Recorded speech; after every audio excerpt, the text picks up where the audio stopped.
नमस्कार, मैं हूं डॉक्टर निशान गुप्ता और जैसा कि आपको जानकारी है कि रोज़मर्रा की ज़िंदगी में अपने आप को स्वस्थ कैसे रखा जाए, इसके लिए कोई ना कोई रील्स के माध्यम से मैं आप लोगों से जुड़ा रहता हूं। लेकिन आज हमारे साथ एक ऐसी इंस्पिरेशनल पर्सनैलिटी हैं जो हम सब के लिए एक मोटिवेशनल रेमेडी की तरह हैं और मैं स्वागत करता हूं सुधा चंद्रन मैम का। आपका बहुत बहुत स्वागत है मेरे इस प्रोग्राम में a talk with doctor Nishant में। बहुत बहुत शुक्रिया डॉक्टर साहब। जैसे आपने कहा कि मैं एक इंस्पिरेशनल पर्सन रही हूँ लोगों के लिए, पर एक बात मैं आपसे ज़रूर कहना चाहूँगी कि आपके रील्स बहुत ही इंस्पिरेशनल है। ना सिर्फ मैं बट बहुत सारे लोग आपके इस रील्स को देखकर होम रेमेडीज़ इस्तेमाल करते हैं।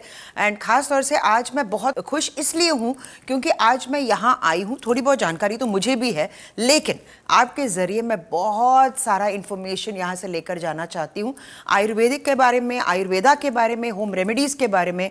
तो मेरे पास, जैसे हम डॉक्टर के पास जाते हैं तो एज़ यूजुअल मैं एक आम आदमी को रिप्रेजेंट करती हूँ, तो इतने सारे सवाल हैं मेरे पास। तो मैं शुरुआत कर सकती हूँ अगर आप परमिशन दे तो। परमिशन की बात नहीं, मुझे तो डर लगने लगा। ना डरने की कोई जरूरत नहीं है। बना के लाई है। नहीं, बिल्कुल नहीं, क्योंकि वो क्या है ना कि जब हम डॉक्टर के पास जाते हैं तो वैसे ही मैं बहुत लंबी लिस्ट बना के जाती हूँ कि ये प्रॉब्लम है, ये प्रॉब्लम है, ये प्रॉब्लम है, और मैं टिक मार्क करती रहती हूँ। तो आज शायद मैं टिक मार्क तो नहीं करूँगी, बट मुझे विश्वास है कि मेरे सारे सवालों का जवाब मुझे आज यहाँ मिलने वाला है। इसलिए मैं बहुत सारे सवाल तो लेकर आई हूँ, बट आपको टेंशन लेने की कोई ज़रूरत नहीं। आप डॉक्टर हैं, आप टेंशन लेते नहीं, आप टेंशन देने की बात होती है यहाँ। तो मैं सबसे पहले आपसे एक बात पूछना चाहती हूँ। वैसे आजकल हम बहुत ज़्यादा मेहनत करते हैं, तो घर आने के बाद बहुत थक जाते हैं, जॉइंट पेन्स, आर्थराइटिस, ये प्रॉब्लम, वो प्रॉब्लम, नी पेन्स। तो आपके आयुर्वेदा में या आपके होम रेमेडीज़ में इसके लिए क्या रेमेडी है? देखिए, रेमेडी की अगर मैं बात करूं तो सबसे पहले मैं सब लोगों को यही कहना चाहूँगा कि अपने खान पान का ध्यान रखें। यदि आप चाहते हैं कि आर्थराइटिस, गाउट जैसी जो जोड़ों के दर्द की जो दिक्कतें हैं उनमें आप अपने खान पान का ध्यान रखें। कोशिश करें सुबह को आप जल्द से जल्द उठें, सूर्य उगने से पहले। यदि आपके लाइफस्टाइल में पॉसिबल नहीं है तो आप सूर्य उगने के बाद यदि उठते हैं, 7, 8, 9, 10 बजे यदि उठते हैं, तो आजकल लोगों की आदत है जग भर भर के पानी पीने की। वो बिल्कुल नहीं करना चाहिए। अच्छा। उससे दिक्कत होती है, क्योंकि आपको आपकी किडनी को बूंद बूंद करके पानी को छानना होता है। वो उस स्थिति में उस समय नहीं रहती कि वो बूंद बूंद करके पानी को छानेगी, क्योंकि उसके बाद आपको ब्रेकफास्ट भी करना है, लंच भी करना है, अपने काम पर भी जाना है। तो ये एक टेक्निकल एस्पेक्ट है कि आपको ऐसा नहीं करना चाहिए। अच्छा जी। और उसके अलावा प्रतिदिन रोज आपको दही नहीं खानी है। दही यदि रोज खाने की आपको आदत है तो उसको छोड़ दीजिए। दही की तासीर के बारे में मैं बताना चाहूँगा कि बहुत सारे लोगों के मन में गलत फहमी है कि दही की जो तासीर होती है वो ठंडी होती है। नहीं, दही की तासीर जो है गर्म होती है। शास्त्रों में हर जगह लिखा हुआ है, योग रत्नाकर में भी लिखा हुआ है। मैं बंदा ऐसा हूँ एक कि जो भी मैं बताता हूँ वो शास्त्रों के अनुसार ही बताता हूँ और बिल्कुल शास्त्र सम्मत बताता हूँ, सोर्सेस के अनुसार बताता हूँ। तो ये तो दूसरी बात ये है कि यदि आपको लगता है कि देर रात तक काम करना पड़ता है, उसके बाद ही खाना खाना होता है, तो कोशिश कीजिए कि आप अपने काम पर कहीं पर भी हैं। और मैं मैम आपको भी रिक्वेस्ट करूंगा कि जैसे आप सेट पर रहती हैं और स्टूडियोज़ में रहती हैं, शूटिंग में रहती हैं, तो यदि आपको ऐसा लगता है कि देर हो जाएगी आज, तो आप आपका जो डिनर है वो कोशिश करके घर से ही लाइए और उसको 6-7 बजे तक निपटा लीजिए अपने डिनर को। उसके बाद आप शूट करते रहिए, तो बहुत हद तक आप ऐसी दिक्कतों से बचे रहेंगे। ये सभी के लिए मास लेवल पे मैं बता रहा हूँ, केवल मैंने एग्जाम्पल आपका लिया है। नहीं, आपने बहुत सही एग्जाम्पल लिया है, क्योंकि पिछले 20 साल से मैं सिर्फ घर का खाना खाती हूँ और मैं 7:30-8 बजे अपना डिनर ख़त्म कर देती हूँ और 9-9:30 बजे घर जाने के बाद मैं सो जाती हूँ। तो एक बहुत ही रेगुलेटेड लाइफस्टाइल मैं जीती हूँ। बट खैर, जैसे कि आप जानते हैं कि आजकल जो कॉर्पोरेट्स है या फिर हमारी फिल्म इंडस्ट्री में वर्किंग पैटर्न्स बदल रहे हैं, बिकॉज टेलीकास्ट इश्यूज़ है। तो ऐसी प्रॉब्लम्स, तो जैसे आपने कहा कि लेट नाइट डिनर्स की वजह से ये प्रॉब्लम्स आ सकती है, बट यस, हम कोशिश ज़रूर करेंगे। खास तौर से मैं अपने फ्रेंड से भी यही कहूँगी कि भैया 6:37 तक आप अपना डिनर ख़त्म कर दीजिए, which is a very important tip. अब मैं एक और सवाल, ख़ास तौर से औरतों से एक जुड़ा एक सवाल है, जिसमें आप देखते हैं कि टीनेजर्स या फिर वो औरतें जो रिप्रोडक्टिव स्टेज में हैं, पीरियड्स के वक्त बहुत सारा दर्द और कमज़ोरी, थकान, खून की कमी महसूस करने लगती है। तो इसके लिए आपके पास क्या ट्रीटमेंट है? जी, बहुत अच्छा सवाल है आपका। इसमें जो सबसे अच्छा ट्रीटमेंट, सबसे अच्छी रेमेडी जो है वो सभी बहनों से, माताओं से और बच्चियों से मैं आग्रह करना चाहूँगा कि वो अशोका की छाल मार्केट से ले आएँ, ऑनलाइन इजीली मिल जाती है, उसको यवकुट कर लें। यवकुट मीन्स जितना बड़ा गेहूं का दाना होता है उतना बड़ा उसको पीस लें, पाउडर नहीं करना है। और लगभग 1 चम्मच जो है 1 गिलास पानी में पका लें। वो पानी पकता पकता जब 1/4 रह जाए उसको छान करके पी लें। और इसके अलावा यदि आपको लगता है 10, 12, 15 दिन करने के बाद भी मुझे आराम नहीं आ रहा है, तो मार्केट में कॉर्डियल्स के नाम से, मतलब जिस दवा के बाद में कॉर्डियल लगा होता है, कॉर्डियल शब्द लगा होता है, वो मार्केट से ले आए। बहुत सारी कंपनीज की आती हैं, कंपनी के नाम तो मैं यहाँ नहीं लेना चाहूँगा। डॉक्टर के पास, किसी आयुर्वेदा डॉक्टर से मिलें, क्योंकि इस दिक्कत का जो ट्रीटमेंट है वो जितना बढ़िया आयुर्वेद में है वो किसी और पैथी में नहीं है, तो ये उनको करना चाहिए। उसके अलावा कोशिश करें कि भले ही उनको दर्द है, भले ही आजकल का आधुनिक जीवन इस प्रकार का है कि सभी काम जो है मशीनों से होते हैं, लेकिन फिर भी कहीं ना कहीं कोशिश करनी चाहिए कि चक्की चलाएं आटा पीसने की। लेकिन आजकल तो घरों में आटा चक्की होती नहीं है, चलाएंगे कहाँ से? तो आपको चलानी नहीं है, बस आपको वैसा ही एक्ट करना है जैसे आप आटा चक्की चला रहे हैं, मतलब ऐसे। अच्छा, वो एक प्रकार की एक्सरसाइज है। और कोई भी माता बहन यदि इससे पीड़ित है, ये रेमेडी आप यहाँ से मुझसे सुन के उनको ज़रूर बताइएगा, और कहीं ना कहीं वो आपसे थैंक यू बोलने 5, 7, 10 दिन बाद जरूर आएंगे कि मैम आपने बहुत अच्छी रेमेडी बताई है, दवा से भी मुझे बढ़िया इसने काम किया है। Very good. मतलब जब हमारी माएँ या फिर हमारे जो पिछले जनरेशन्स जो है वो सब ये कार्य करते थे, तो इसके पीछे कोई ना कोई साइंटिफिक रीजन है ना? जी, exactly. तो आजकल जैसे आपने कहा कि मशीन्स की वजह से खड़े खड़े हमसे मशीन ऑन कर लेते हैं, जिसकी वजह से ये दिक्कतें शुरू होने लगी है। It's very important thing. मैं ज़रूर ये मैसेज अपने दोस्तों से ज़रूर कन्वे करूँगी। आजकल मैं देख रही हूँ, जब मैं शूट्स पे जाती हूँ तो टीनेजर्स हैं, तो अक्सर उनका यही कहना है कि ma'am acne problems, pimple problems, और जिसके लिए वो बहुत सारी ट्रीटमेंट्स, मतलब अगर आपने किसी एक डॉक्टर के पास, आपने स्किन स्पेशलिस्ट आपने सजेस्ट किया, तो वो बेचारी वहाँ जाती है, फिर वहाँ से कुछ नहीं होता है। So they are very upset about the whole issue, because acne pimples, इससे आपके फेस का जो ग्लैमर है वो बहुत ही कम होने लगता है। तो इसके लिए आप क्या सजेस्ट करते हैं? मतलब how can we treat acne and pimples? Acne pimples के ट्रीटमेंट के लिए फिर से मैं यही सजेस्ट करना चाहूँगा कि आजकल का जो लाइफस्टाइल है, खासकर यूथ्स का, एक्ने पिंपल्स को आयुर्वेद की भाषा में बोला जाता है युवान पीढ़ी का। युवान पीढ़ी का, युवान मीन्स युवाओं को, और पीढ़ी का मीन्स जो पीड़ा भी देती है, और पीढ़ी का बोला जाता है फोड़े फुंसी को। तो युवान पीढ़ी का इसका आयुर्वेदा टर्मिनोलॉजी है। बच्चों को चाहिए एक तो जितने भी फास्ट फूड हैं उनसे दूर रहें। फास्ट फूड में भी खासकर जो फर्मेंटेटेड प्रोसेस से बनते हैं, जैसे कि आपने मुंबई में तो बड़ा फेमस है वड़ा पाव, जी है ना? लाइफलाइन है सर, लाइफलाइन है, बिल्कुल। तो जैसे पाव है, कहीं यदि आपको एक्ने पिंपल्स हैं तो जो बन हम आम भाषा में बोलते हैं उससे बचना चाहिए। क्योंकि वो फर्मेंटेड प्रोसेस से बनता है, खमीर उसमें उठता है। जिस भी खाद्य पदार्थ में खमीर उठ रहा है, जैसे जलेबी है, उसका जो डॉ है वो रात को तैयार करके रखा जाता है, सुबह को जलेबी बनाई जाती है, उससे बचना चाहिए। उसके अलावा ऐसे सभी प्रोडक्ट से बचना चाहिए, जैसे कि बहुत सारे विरुद्ध आहार हैं, इसके साथ ये नहीं खाना, उसके साथ वो नहीं खाना, तो आपको ध्यान भी नहीं जाता है रोजमर्रा की जिंदगी में। अब हम लोग घर में खाते हैं गरम गरम परोठे, हम उसके साथ खाते हैं दही, हम उसके साथ खाते हैं अचार, उसके साथ हम पीते हैं चाय या फिर दूध। हम लोग सोचते हैं हम तो घर का बना खाना खा रहे हैं, लेकिन आपको मैं बताता हूँ ये किस तरह से पॉइजन का काम करता है और एक्ने पिंपल्स को ये बढ़ाता है। जैसे कि यदि आप दुग्ध के साथ नमक को यूज करेंगे तो वो विरुद्ध आहार है दूध के साथ। अब मक्खन तो बना दूध से ही है, आप उस पर नमक भी डाल लेते हैं। ठंडे के साथ आप गर्म यूज करेंगे, गर्म पराठे के साथ आप दही खा रहे हैं।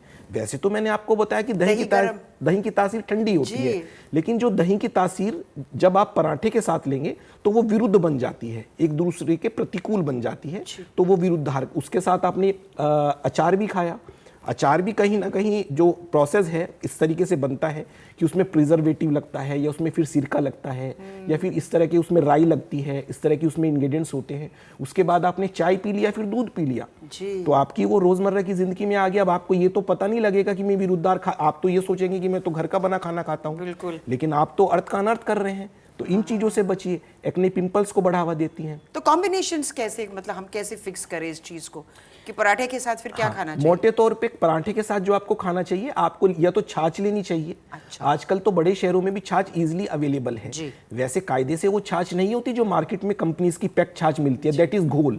वो केवल एक दही का घोल होता है।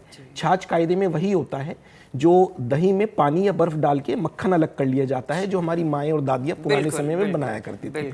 दूसरा, बस हमें ये 2 4 5 चीज़ें जो मैंने घर में आपको बताई हैं, जैसे हम लोग आदत डाल लेते हैं, गर्मियों में तो बहुत ज़्यादा होता है, और गांव वगैरह में अक्सर जब हम दोपहर को सो के उठते हैं, एक नैप, हम पावर नैप लेते हैं आधे पौने घंटे की, उसके बाद हम नमकीन खा लेते हैं ना, वो बड़ा नुकसान करती है। क्योंकि हाँ जी क्योंकि वो मार्केट में कुछ आजकल इस तरह की नमकीन आ रही हैं कि वो तेल से नहीं बनती, वो एयर फ्राइड होती हैं। अगर एयर फ्राइड आप खा रहे हैं तो उसमें कोई किसी भी तरह की प्रॉब्लम नहीं है। बट कुछ इस तरह की नमकीन आती हैं, देखिए मार्केट में ऐसा तो नहीं है वो तेल से बनेगी, वो ताजे ताजे तेल से बनेगी और फिर उस तेल को फेंक दिया जाएगा।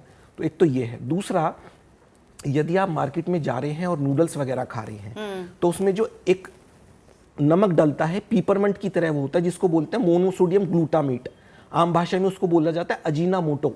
अच्छा, ओके। स्लो पॉइजन है वो। बहुत सारी कंट्रीज में बैन है, और उससे यदि बना हुआ कोई खाद्य पदार्थ आप बेच भी रहे हैं तो आपको जेल तक होने की 10 साल तक का प्रावधान है। अब आप देखेंगे कि इंडिया में बहुत सारे अच्छे रेस्टोरेंट्स ऐसे हैं जो ध्यान रखते हैं कि अजीनामोटो कितना यूज़ करना चाहिए, लेकिन जो मीडियम क्लास और निम्न दर्जे के जो रेस्टोरेंट्स हैं वो तो इस चीज़ का ध्यान नहीं रखेंगे, वो तो कितना भी भर के डाल देते हैं। तो मैं हमेशा पॉड्स में, टॉक्स में बस यही कहता हूँ, ये क्वेश्चन बड़ा जनरल आजकल मेरे सामने आ रहा है, जहाँ भी आता है बस मैं ये कहता हूँ कि 2 4 5 चीज़ों का ध्यान रखें। मार्केट में यदि आप नूडल वगैरह खाने जा रहे हैं तो ये कहिए कि भैया मेरे नूडल्स में आप अजीनामोटो मत डालिएगा। अच्छा। तो जबरदस्ती तो वो नहीं डालेगा। जी, तो वो जो एक स्पेसिफिक तरह का खारापन टेस्ट जीभ पर आता है, लगता बड़ा मस्त है वो, लेकिन करता बड़ा खराब है। हाँ, लेकिन बड़ा खराब करता है। ओह, तो इस बात का ध्यान हमें भी रखना चाहिए। हाँ जी। तो डॉक्टर साहब, आजकल हम देख रहे हैं कि वर्किंग पैटर्न की वजह से हो या लाइफस्टाइल की वजह से हो या पर्सनल लाइफ की वजह से स्ट्रेस के हम विक्टिम्स बनते जा रहे हैं, और स्ट्रेस की वजह से हाइपरटेंशन, हाइपर होना, आई थिंक ये सब ज़िंदगी और हमारे लाइफस्टाइल को तो बहुत अफेक्ट कर ही रहा है। तो इससे निपटने का कोई, मतलब आपके पास कोई ऐसा कोई रेमेडी है? I know it's a little difficult question, but I am sure कि आपके पास तो डेफिनेटली रेमेडी है। देखिए, रेमेडी मेरे पास नहीं, रेमेडीज़ की हम सबके पास है, लेकिन हम उस रेमेडी को फॉलो नहीं करते हैं। अच्छा। हम लोग ये मान लेते हैं कि आजकल का लाइफस्टाइल ऐसा है, लेकिन हम लोग अपने आप को यदि ऐसा ढाल लें कि भैया मेरा तो काम करने का तरीका ऐसा ही है, चाहे उसमें आप हैं, चाहे उसमें मैं हूँ, चाहे मैं ये कहूँ कि भैया मैं तो 50 पेशेंट पर डे देखूंगा, बस मैं तो 2 बजे लंच के लिए उठ जाऊंगा, तो ज़्यादा 2-5 तक मेरे सामने कोई पेशेंट बैठा हुआ है, ज़्यादा 2:15 बजे तक देखूंगा, उसके बाद मैं लंच का रेस्ट अपना लूँगा, 3 से 4 बजे मैं फिर से बैठूंगा, उसके बाद मैं दोबारा से पेशेंट देखना शुरू करूँगा। यदि एक इस तरह की बिल्कुल टाइम टेबल वाली लाइफ हम अडॉप्ट कर लें तो बहुत सारी दिक्कतें हमारे जीवन की सॉल्व हो जाती हैं, स्ट्रेस वगैरह से हम बाहर निकल आते हैं। हम लोग ये सोच लेते हैं कि आजकल का तो लाइफस्टाइल ऐसा हो गया, हम ये कर नहीं पाते हैं, लेकिन जब आप सामने वाले को आदत डालेंगे तो वो हमारे जैसी आदतों में ढल जाएगा, उसे समझ आ जाएगा कि इनके वर्किंग आवर्स उस तरह के हैं, तो मुझे वो आप सामने वाले को अपने ऊपर जितना हावी होने देंगे वो उतना ज़्यादा हावी हो जाएगा, और आपके ऊपर जहाँ वो हावी हुआ तो स्ट्रेस और सब चीज़ें आपके दिमाग पर हावी हो जाएंगी। तो ये तो एक जनरलाइज्ड बात हो गई, लेकिन फिर भी यदि लाइफ में आपको दिक्कत आ जाए तो क्या करना चाहिए? मेरे एक्सपीरियंस के अनुसार, और अब तो एलोपैथ डॉक्टर भी इस रेमेडी को अपनाने लगे हैं, जो सबसे बढ़िया रेमेडी काम करती है वो करती है विथानिया सोमनीफेरा। ठीक है। विथानिया सोमनीफेरा के बारे में नहीं आपने जानते? नहीं। अच्छा, चलिए अब मैं बता देता हूँ। विथानिया सोमनीफेरा लैटिन एक नाम है बड़ी भारी भरकम औषधि का, बड़ी सीधी सी औषधि का, जिसको बोला जाता है अश्वगंधा। मैं तो नाम सुन के ही डर गई। अच्छा, अश्वगंधा। अश्वगंधा, क्योंकि विथानिया सोमनीफेरा यदि लिखा होगा तो वो टैबलेट 10-20 रुपए की आप आराम से ले लेंगे, और अश्वगंधा की टैबलेट अगर होगा तो 1 रुपए की टैबलेट बिकेगी वो। ये भी मैंने एक टेक्निकल एस्पेक्ट आपको चुपके से बता दिया, मार्केटिंग स्ट्रैटेजी। जी, चलिए, ये तो खैर एक मजाक वाली बात हुई। ये अश्वगंधा जो है हमारे दिमाग के अंदर हैप्पी हार्मोन्स जो होते हैं उनको एक्सजरेट करने का कार्य करता है। जो खुश रखने वाले हार्मोन्स होते हैं उनको एक्सजरेट बढ़ाने का काम करता है। उसके अलावा ब्रह्मी के बारे में सब जानते हैं, शंखपुष्पी के बारे में जानते हैं। एक औषधि होती है, जड़ी बूटी होती है आयुर्वेदा के अंदर, जिसको बोला जाता है जटामासी। जटामासी से बालों का तेल भी बनाया जाता है, और जो रोग होते हैं सिर से संबंधित, उनके बहुत सारे रोगों में वो काम आती है। तो उससे बने हुए शरबत मार्केट में मिलते हैं ओटीसी प्रोडक्ट की तरह, यानी डॉक्टर के प्रेस्क्रिप्शन की आपको ज़रूरत नहीं है। आप आयुर्वेदा शॉप पे जाइए, ले आइए और उसको यूज़ कीजिए। 2 चम्मच सुबह शाम, भोजन करने के आधा घंटे बाद थोड़े से पानी में मिला के, तो उससे बहुत ज़्यादा आराम आ जाएगा। उसके अलावा नींद वगैरह आपको पूरी तरह से कोशिश करें कि 6 से 8 घंटे की लेनी चाहिए। वैसे कहा यह जाता है कि ये जो आजकल ट्रेंड चल गया ना कि दिन में कितना सोना चाहिए, 6 घंटे 8 घंटे, अरे बेकार की बातें हैं सब। दिन में कौन सोता है? जब भी कोई सोता है, मतलब यदि फिर भी मैं कह रहा हूं कि अगर आपको सोना पड़ा किसी भी वजह से तो आप सोते हैं। जितनी नींद आपको चाहिए, आपको लगता है कि मेरे लिए इतनी नींद जरूरी है, उतनी नींद लीजिए, वो आपके लिए बेस्ट है। 3 घंटे 4 घंटे 6 घंटे वाला जैसा कोई फॉर्मूला नहीं है। हालांकि ये विषय अगर मैं लंबा करना चाहूँ तो बहुत ज़्यादा लंबा हो जाएगा, लेकिन फिर भी मोटे तौर पर यदि मैं बताऊँ तो नींद पूरी लीजिए। ब्रह्मी, शंखपुष्पी, जटामांसी और अश्वगंधा आदि से बनी हुई जो औषधियाँ हैं वो यूज़ कीजिए। और इसके अलावा सर्पगंधावटी करके मार्केट में बहुत अच्छी अच्छी आयुर्वेदिक कंपनीज की आती है। सोने से 1 घंटा पहले 10 से 15 दिन आप ले लें। यदि आपकी कहीं ना कहीं किसी वजह से नींद डिस्टर्ब है तो बहुत ज़्यादा फायदा करेगी। जी जी जी जी। वेल डॉक्टर साहब, you are known as the amla man of India. तो आंवला की जो बेनिफिट्स है, जो फ़ायदे हैं, आपसे बेहतर हमें कौन समझा सकता है? तो आप हमें बताइए कि आंवला कंजम्पशन के बारे में, फ़ायदे क्या है, और ये सुआंवला क्या है? सुआंवला क्या है? आपको आंवला मैन ऑफ इंडिया के बारे में जानकारी है, लेकिन सुआंवला के बारे में आपको जानकारी नहीं है। चलिए, दोनों चीज़ों से आपको बताता हूँ, रूबरू कराता हूँ। बेसिकली आंवला मैन ऑफ इंडिया तो एक प्रेम है आप लोगों का, जो मुझे नवाजते हैं आप इस प्रेम से। और एक आंवला अमृत फल चूँकि शास्त्रों में कहा जाता है, तो कहीं ना कहीं मेरा फोर फादर्स का ये एंसेस्ट्रल बिजनेस भी रहा है। तो वहीं से मुझे आंवला और इन सब जड़ी बूटियों के बारे में पता चला था। फिर मैं से और बढ़ता गया, पढ़ाई की, मेरा इंटरेस्ट बना, अमृत फल को जाना कि आंवला है। बेसिकली आयुर्वेदा में 6 प्रकार के स्वाद होते हैं, 6 ही टेस्ट होते हैं, इन्हीं से हजारों टेस्ट बन जाते हैं। मधुर, अम्ल, लवण, कटु, तिक्त, कषाय, 6 प्रकार के टेस्ट होते हैं। जैसे रेनबो में 7 कलर होते हैं, उन्हीं कॉम्बिनेशन से हजारों लाखों कलर्स बन जाते हैं। तो इसी प्रकार से 6 टेस्ट होते हैं, इन्हीं से हजारों लाखों टेस्ट बन जाते हैं। आंवला में केवल लवण टेस्ट नहीं होता, इसके अलावा मुख्यतः जो मानव शरीर को टेस्ट चाहिए होते हैं, रस चाहिए होते हैं, वो सारे के सारे इसमें होते हैं। पहली बात। दूसरी बात, एंटीऑक्सीडेंट्स इसमें होते हैं, एंटी एलर्जिक्स इसमें होते हैं जो एलर्जी को दूर करते हैं। कह लीजिए एंटीबायोटिक है, एंटी फंगल है, सारी तरह की इसमें प्रॉपर्टीज होती हैं। उसके अलावा विटामिन सी की मात्रा इसमें इतनी कूट कूट के भरी हुई है। हालांकि बहुत सारे फलों में, अन्य फलों में भी विटामिन सी की मात्रा होती है, लेकिन इसके अंदर एक इतनी मज़ेदार बात है कि आंवले को आप किसी भी रूप में ले लीजिए, कच्चे फॉर्म में ले लीजिए, रॉ फॉर्म में ले लीजिए, मुरब्बा के फॉर्म में ले लीजिए, उसमें जो विटामिन सी की मात्रा है वो लगभग उतनी ही रहेगी जितनी रॉ फॉर्म में, कच्चे फल में होती है। उसके अलावा एक और मज़ेदार बात है कि इसका एक्सेप्शन है। क्या एक्सेप्शन है? कि खट्टी चीज खाने के बाद आप दूध का सेवन नहीं कर सकते जी। लेकिन आंवला चूंकि मुख्यतः हमारे जीभ पर पहली बार में खट्टा टेस्ट देता है, लेकिन इसको खाने के बाद आप दूध पी सकते हैं। इसके साथ वो सिद्धांत लागू नहीं होता कि आंवला के बाद आप दूध नहीं पी सकते। इसी वजह से च्यवनप्राश के बाद और हमारा जो सुआंवला है यानी सुवासित आंवला जो है, उसके बाद आप दूध पी सकते हैं, एक्सेप्शन है। इसलिए मैंने जानबूझ के आपको ये बात बताई है, इतनी इंटरेस्टिंग फैक्ट्स आंवला के बारे में बताए हैं। अब मैं आपको सुआंवला के बारे में बता देता हूँ। सुआंवला बेसिकली जो शब्द है वो हमने लिया है सुवासित आंवला से, जिसको शास्त्रों में बोला जाता है राग खांडव। ये हमने बिल्कुल शास्त्रों की विधि से बनाया है, जैसा कि शास्त्रों में लिखा हुआ है। चूने पानी से निथार के बनाते हैं। एक विशेष प्रकार का शहद होता है जिसको बोला जाता है सारंग मधुमक्खी का शहद, that is intended for diabetics. ये बेसिकली जबान पर मीठा रस देता है, लेकिन एक टर्मिनोलॉजी होती है आयुर्वेदा में जिसको बोला जाता है विपाक, यानी कोई वस्तु आपने खाई, हमारे शरीर में जाने के बाद जब वो मेटाबॉलाइज होगी, जब वो पचेगी तो कौन सा रस छोड़ेगी, तो एक कषाय रस यानी एक तरह का कड़ुआपन हमारे शरीर के अंदर छोड़ती है। और सिंप्लीफाई इसको मैं कर देता हूँ, जैसे कि डायबिटिक्स जो लोग हैं, कहीं आपने भी मुझे बताया था कि आपकी फैमिली में कोई ना कोई प्री डायबिटिक हैं, तो वो जड़ी बूटियाँ वगैरह लेते रहते हैं, मेथी, करेला, जामुन वगैरह ये सब। तो आपने अगर ध्यान दिया हो, ये सब कड़वी औषधियाँ हैं जी। तो इसी प्रकार ये जो शहद है, सारंग शहद, ये बेसिकली हमारे शरीर में जब मेटाबॉलाइज होता है जाके, तो एक कषाय रस छोड़ता है। तो इसी वजह से डायबिटिक्स को नुकसान नहीं करता। बट ये एक दुर्लभ प्रजाति है शहद की जो इजीली अवेलेबल नहीं होती। ये 90% इंडिया से एक्सपोर्ट हो जाता है, तो हम इसको बहुत मुश्किल से आदिवासी जो लोग कबीला प्रजाति के जो लोग होते हैं उनसे प्रोक्योर करते हैं। उनसे हमारी एक तरह की कह लीजिए सेटिंग है, वहाँ से हम लोग इनसे खरीदते हैं। वो लोग हमें तोड़ के ला के देते हैं, उससे हम इसको सुआंवला को बनाते हैं। अश्वगंधा का एक्सट्रैक्ट हम लोग इसमें डालते हैं, वो आपका इसमें सॉल्यूशन भी आ गया कि जिन लोगों को स्ट्रेस वगैरह रहता है। उसके अलावा हम इसमें प्रवाल पिष्टी लगाते हैं। प्रवाल बनता है कोरल होता है ना समुद्र में जो पाया जाता है, तो उसका प्रोसेस करके प्रवाल पिष्टी बनाया जाता है। गुलाब जल इसमें लगता है, केवड़ा लगता है और सफ़ेद तिल लगती है, सौंफ लगती है। यानी हमने इसको इस तरह से प्रिपेयर किया है कि ये शरीर की 7 धातुओं को, 3 दोष को और 5 महाभूता को बैलेंस कर देता है।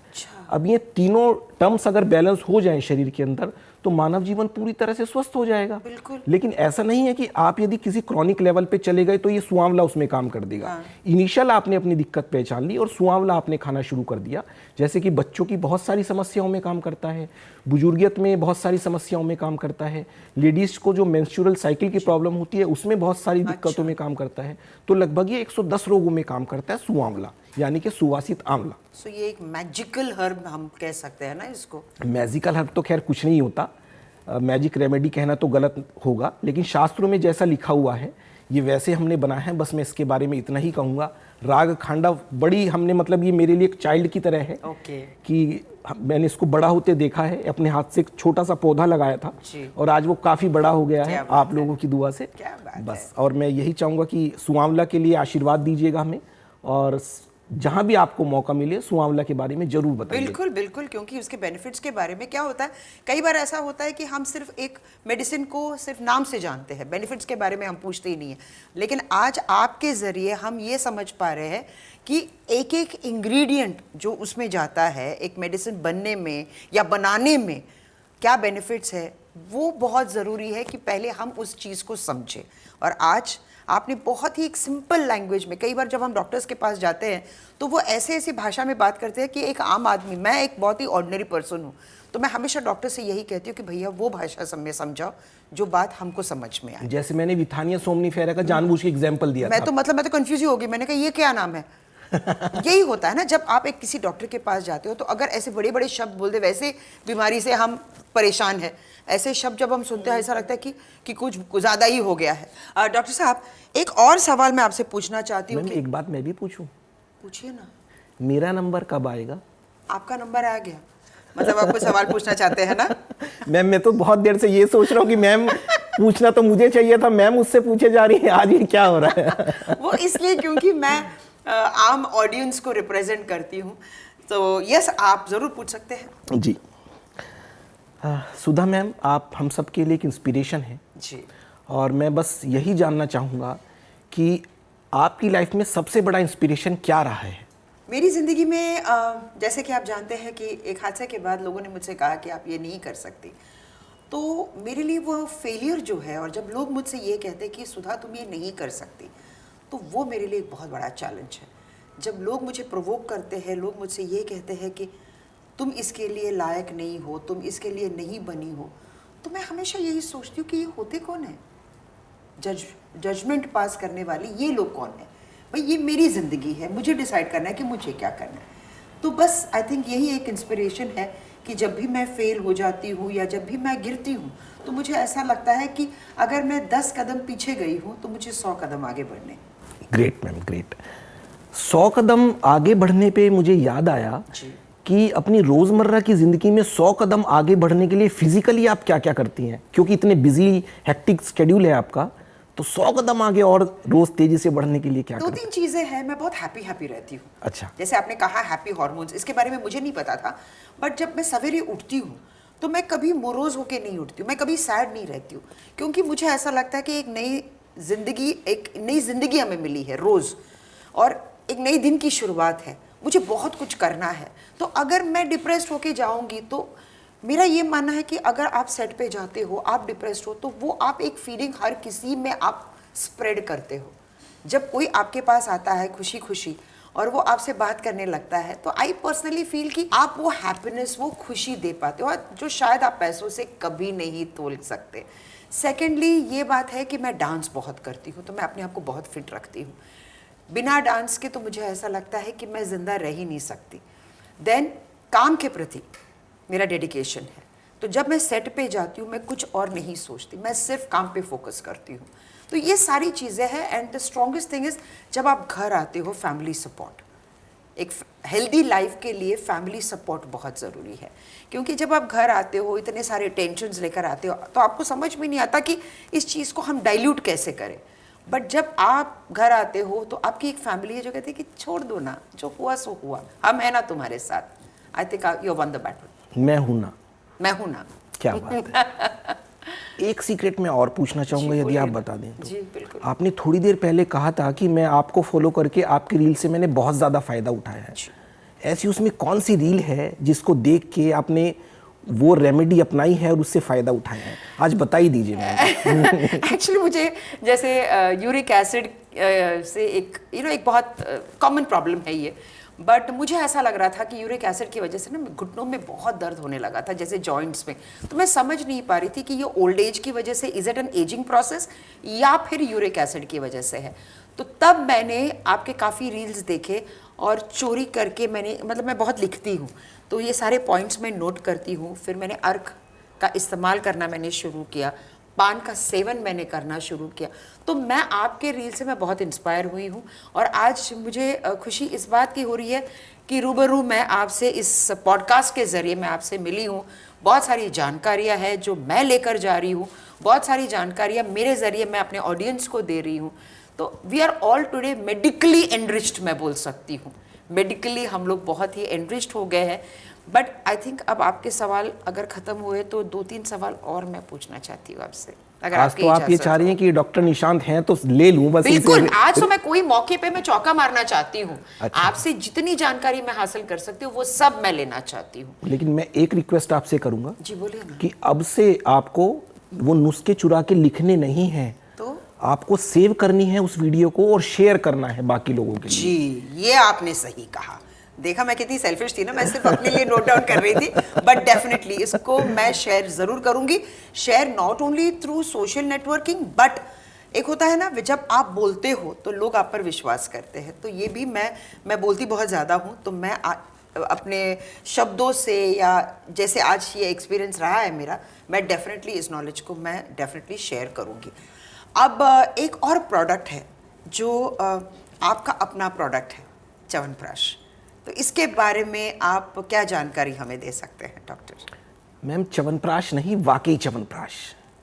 वाकई च्यवनप्राश हम कहते हैं ना, वाकई में वाकई ऐसा हो गया। अच्छा। तो मैंने इसका नाम ही वाकई च्यवनप्राश रखा है। ओह। क्योंकि मेरा हमेशा से ये मानना रहा है कि भैया जो काम हो वो बढ़िया से बढ़िया तरीके से करूं।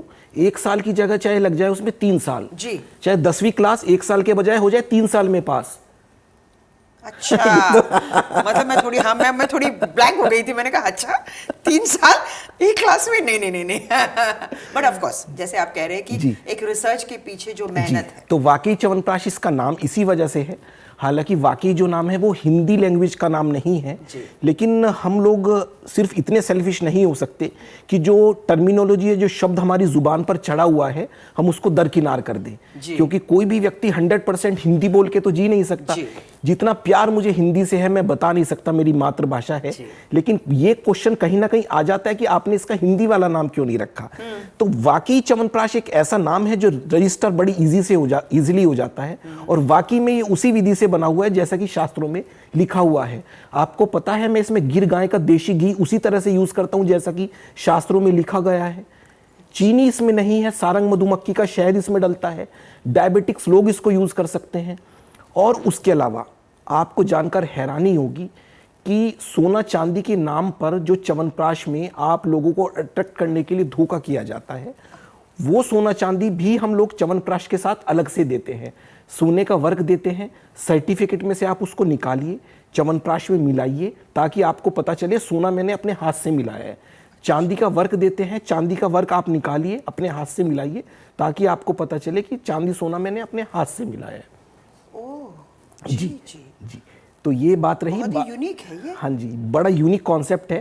और यदि हमें मौका मिले इसकी पैकेजिंग दिखाने का बहुत बारीकी से, तो हमने इतनी बारीकी से काम किया है कि जो हमने इसका जार भी लगाया है वो ग्लास फाइबर का जार हमने इसका लगाया है, ताकि किसी भी तरह का प्रोडक्ट में जैसे साल 2 साल यदि रखा भी रहता है तो उसको किसी भी तरह की दिक्कत ना हो। तो ये कब तक हम रख सकते हैं? वैसे तो 3 वर्ष तक हम रख सकते हैं, लेकिन फिर से वही बात हो गई कि छाता ये कब तक खराब नहीं होगा, भैया आप इसको बंद रखेंगे तो कभी भी खराब नहीं होगा।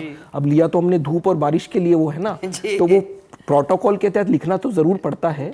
और इवन मैं बता दूं कि हमने उसके स्टिकर पर भी इतना काम किया कि बच्चा भी उसको अपने हाथ में यदि लेगा तो उसको फीलिंग आएगी जैसे मेरे हाथ में चॉकलेट का डिब्बा हो। अच्छा। सर्दियों में जब ज्यादा सर्दियां होती हैं, आप उसको अपने पाम्स यानी हथेलियों के बीच में रोल करके गोली की तरह बच्चे को बना के चुसा सकते हैं, उसको टॉफी की तरह, चॉकलेट की तरह मजा आएगा। क्योंकि आपने देखा होगा देशी घी की प्रॉपर्टी होती है कि सर्दियों में पूरा जम जाएगा, गर्मियों में वो पिघल जाएगा। तो उसी कारण से वो जो है सर्दियों में भी, और खास बात इसकी है ये चूंकि शास्त्रों की विधि से बना हुआ है तो पूरे वर्ष भर खाया जा सकता है। बहुत सारे लोगों के मन में मिथ है कि च्यवनप्राश गर्म करता है। नहीं, बिल्कुल। शास्त्रों में ऐसा कहीं नहीं लिखा हुआ कि च्यवनप्राश गर्म करता है। मतलब अगर शास्त्रों की विधि से नहीं बना हुआ फिर तो वो ना गर्म करेगा ना ठंडा करेगा, कुछ भी नहीं करेगा वो, है ना। लेकिन यदि शास्त्रों की विधि से बना हुआ है तो पूरे वर्ष भर उसको खाया जाना चाहिए। आपके शरीर का थर्मोस्टेट वो उसी तरह से सेट कर देगा, क्योंकि आंवला जो है सीजन में 2 बार आता है, गर्मियों में भी आता है, सर्दियों में भी आता है। तो प्रकृति ने इसी वजह से आंवला को 2 बार देना शुरू किया है। इसी वजह से जो च्यवनप्राश का बेस आंवला है वो सर्दियों में खाएंगे तो पूरा फायदा उसी तरह से मिलेगा, गर्मियों में खाएंगे तो पूरा फायदा उसी तरह से मिलेगा जैसा मिलना चाहिए। क्या बात है। मतलब आज जैसे इतनी सारी जानकारियां हमें मिली है, जैसे कि आपने सुआंवला के बारे में आपने बात की, फिर सारंग शहद के बारे में जो आप प्योर 100% ऑर्गेनिक है, जिसमें बहुत सारे औषधि गुण भी है। और आपने मुझसे ये भी कहा कि ये शहद के शुद्ध मिठास से एक मिठाई की तरह हम खा सकते हैं। तो इन शॉर्ट क्या हम ये कहें कि ये दवाई भी है और मिठाई भी है? हाँ मैम, ये तो हमारी टैगलाइन है कि सुआंवला दवाई भी मिठाई भी।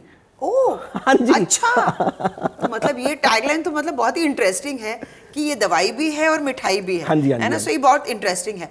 लेकिन अगर हमें ये सब कुछ ऑर्डर करना हो ऑनलाइन घर बैठकर, तो हम ऑनलाइन भी ऑर्डर कर सकते हैं ऑब्वियसली। बट कई बार ऐसा होता है ना कि ऑनलाइन में तो चलो हमने ऑर्डर कर लिया, बट डॉक्टर से जब तक हम बात नहीं करते हमें तसल्ली नहीं मिलती। तो अगर हमारे जैसे पेशेंट्स हैं जो आपसे ऑनलाइन या मतलब ऑफलाइन आपसे बात भी करना चाहते हैं, how do they get in touch with you कि अब मुझे आपसे बात करनी है, एक प्रॉब्लम है, तो मैं कैसे कांटेक्ट करूँ आपको? देखिए मैम, दोनों बातों का जवाब दे देता हूँ कि यदि आपको ऑर्डर ऑनलाइन करना है तो उसका क्या तरीका है। तो हमारी वेबसाइट है www.drnishantgupta.com। ओके, ठीक है, वहाँ जाकर आप सारे प्रोडक्ट्स हमारे हैं ऑनलाइन ऑर्डर कर सकते हैं।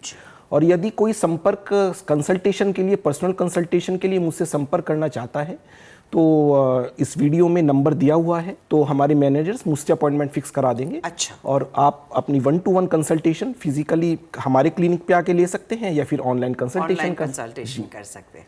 Thank you so much doctor. I think आपसे बात करके, जिस पर्पस के लिए मैं आज यहाँ आई थी, क्योंकि मैं आपसे जानकारियाँ हासिल करना चाहती थी होम रेमेडीज़ के बारे में, तो वो तो I think 100% I am satisfied.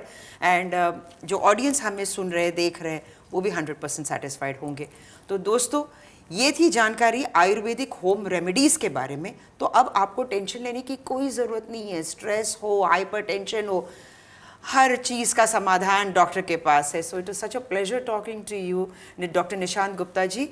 और हैप्पी हार्मोन्स के साथ मैं आपसे विदा लेती हूँ, लेकिन इस वादे के साथ कि एक बार फिर हमारी मुलाकात होगी। ज़रूर। और बस मैं मैम यही कहना चाहूँगा कि आप हमारे लिए मोटिवेशन है, इंस्पिरेशन है। और बस समाज से भी मैं यही गुजारिश करना चाहूँगा कि ऐसी शख्सियत के लिए आप भगवान से हमेशा प्रार्थना कीजिए कि इनका हाथ जो है हमारे सर पर हमेशा रहें और इसी तरह से हम फलीभूत होते रहें। धन्यवाद आप सब लोगों का। थैंक यू, बहुत बहुत शुक्रिया।